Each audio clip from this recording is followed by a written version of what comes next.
All right, so here's the deal. We are at our last stop at the Chris Collins station, and I'm really hoping this fragrance redeems the brand for me to continue checking out the rest of the fragrances from the line.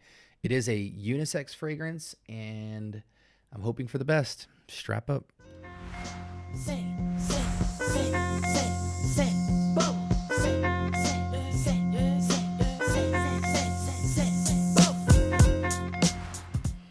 All right, welcome to the Scent Bubble. I am the host for the evening. Today from the house of Chris Collins, we have Lost in Paradise.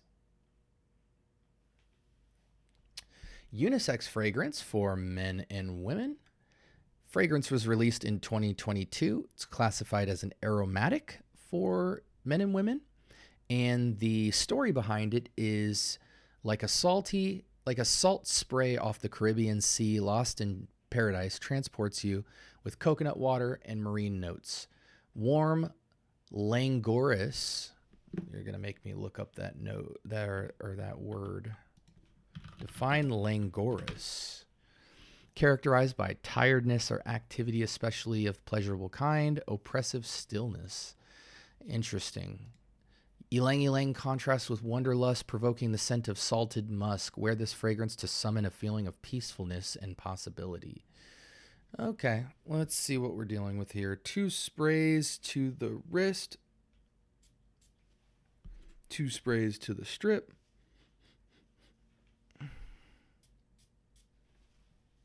And let's see how we can conclude this discovery kit.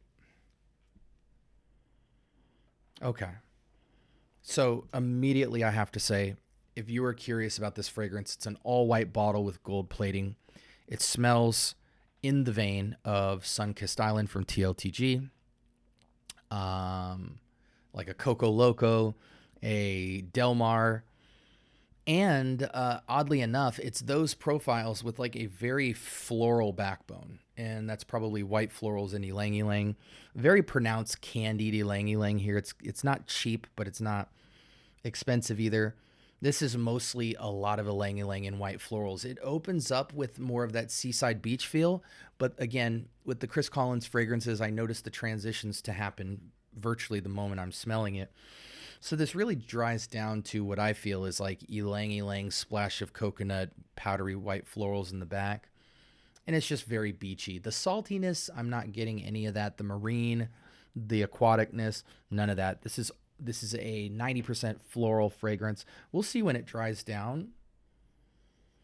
Smells more high quality on the test strip, but I'm going to ditch the test strip because due to the transitions and how I've been reviewing these fragrances so far, they dry down quite differently and react to skin quite differently. But yeah, coconut ylang-ylang. Let's go ahead and switch screens here. Oh, wow. And look at that. Coconut ylang-ylang. These fragrances are very top note heavy, and then they fall off to the base. So we'll give the review a little bit of time here to see if we get more of the sea saltness that is seemingly left in the dry down when all that ylang ylang goes away. I do love the look of this note pyramid. Like when I think about the TLTG fragrance, the Del Mar, the French Riviera, that type of stuff, this note pyramid is very appetizing to me. But my personal approach to this would be knowing that orchid, peach, ylang ylang, and coconut are quite intense, and kind of flipping this profile around where you have a mostly masculine C note, driftwood, salt musk type of thing going on by like 80%, and then just 20% it with that coconut, ylang ylang, orchid, and peach. I think that would be stunning. You know, you'd probably get more of a 40 knots Xerjoff type of feel in terms of the marine sea-ness of it.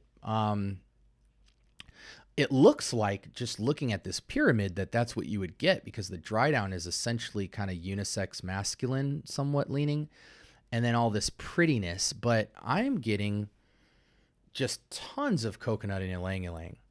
I'm getting virtually no peach. Orchid kind of plays into what coconut and ylang ylang makes. Bamboo is hard to smell in perfumery unless you kind of isolate it, so I don't really get any of that. The C notes, driftwood and salt and musk is kind of what I'm hoping to get into. It is musky. Yeah, it's like it's hard to smell anything other than coconut and ylang ylang.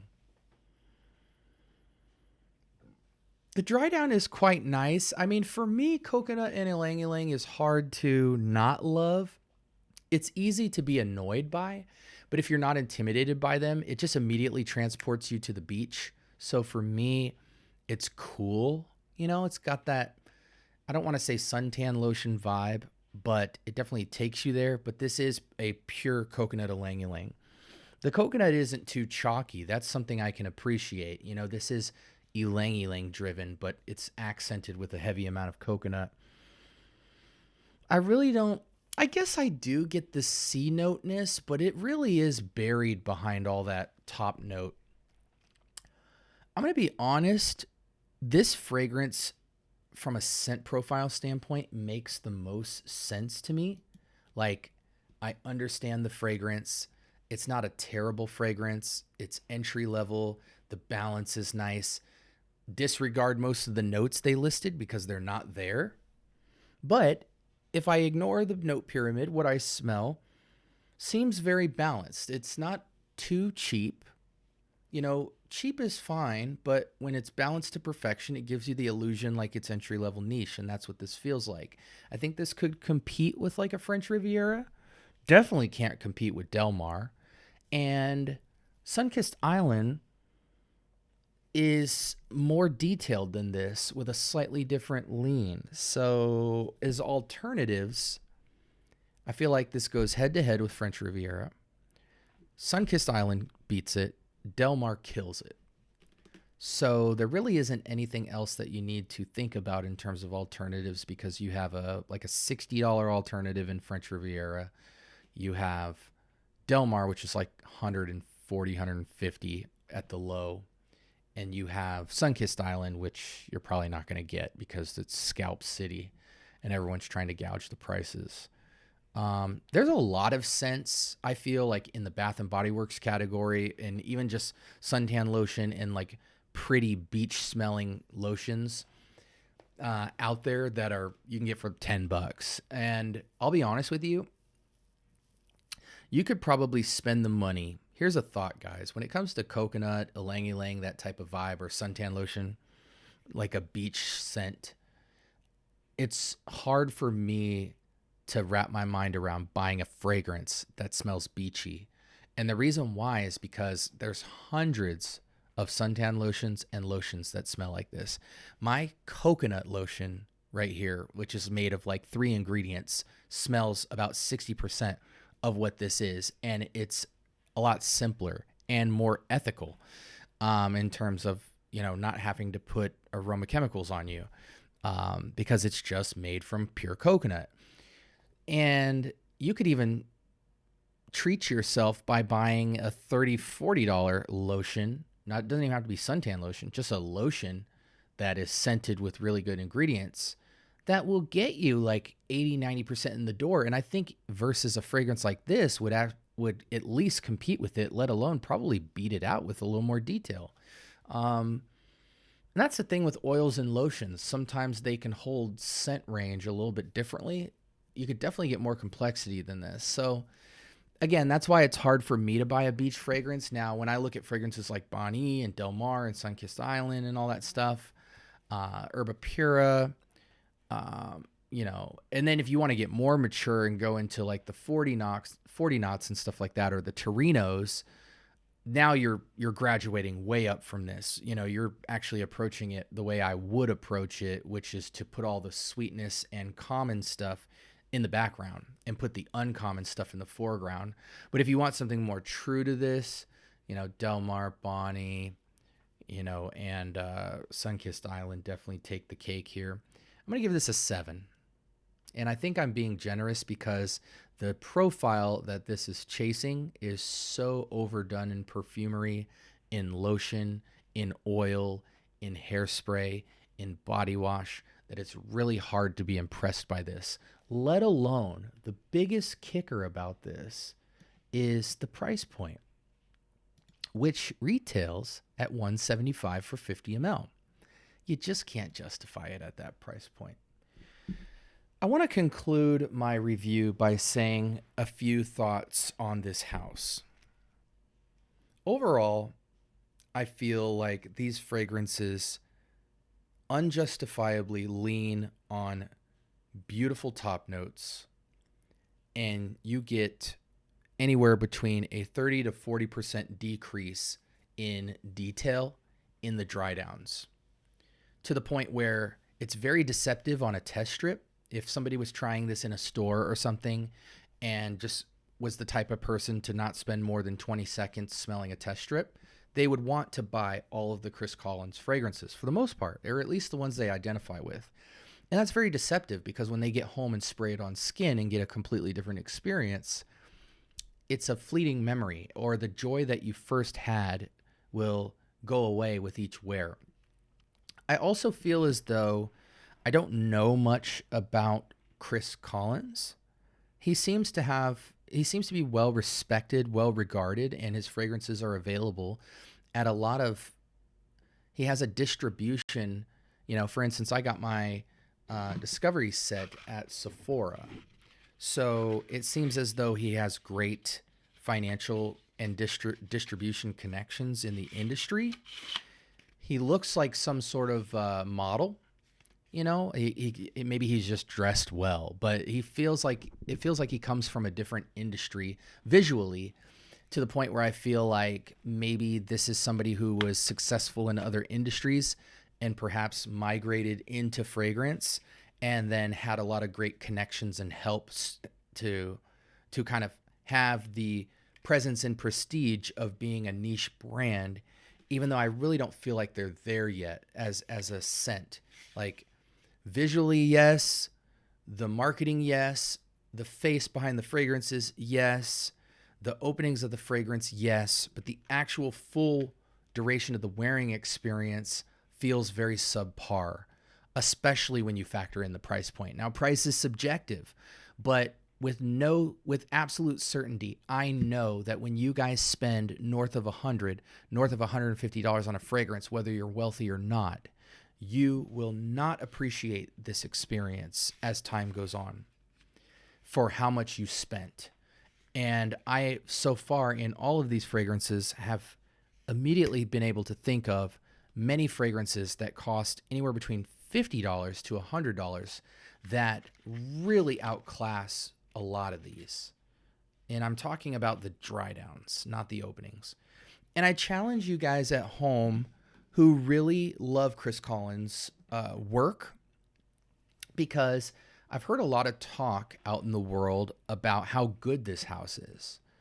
And in my experience, I question how quick you made those comments, because it feels as though you smelled it, you put it on immediately, and based off your test strip experience and the opening, you're just sold.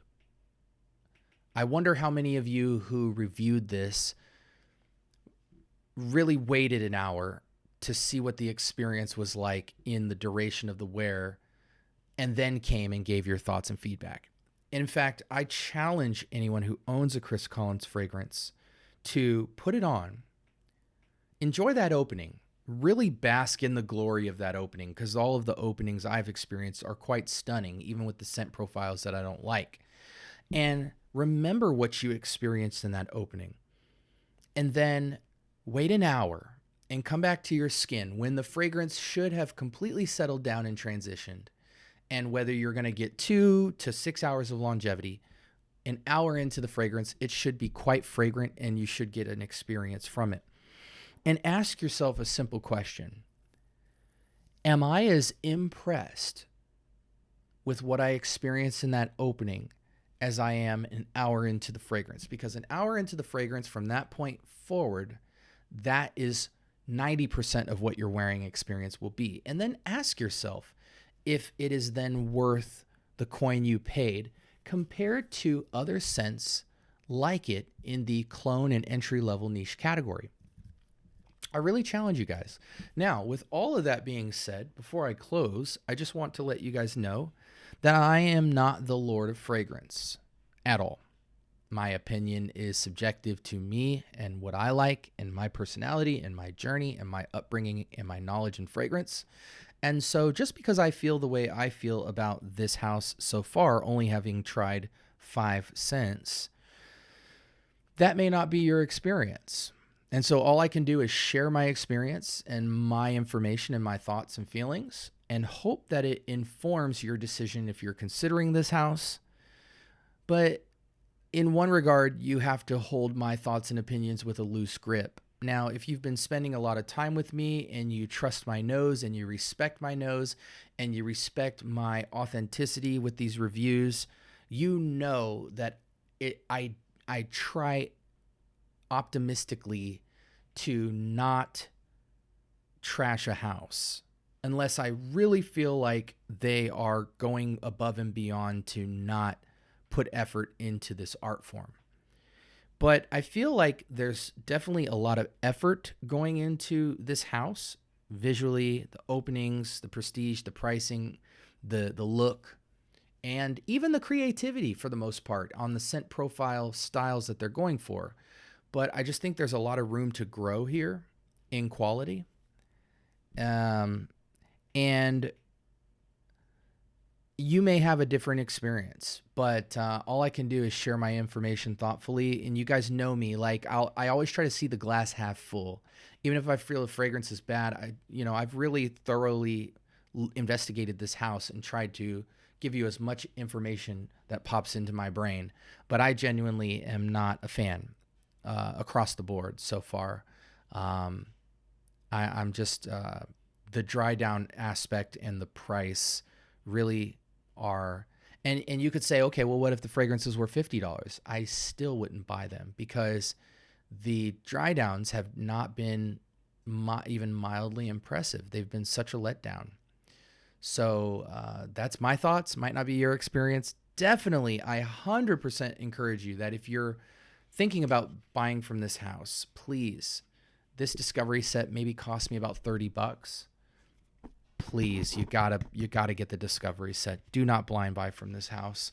And I hope and pray that you guys get a different experience than me and enjoy a lovely house, because it is nice when you can try fragrances from a house not a lot of people have heard about and put people on and also get a new experience.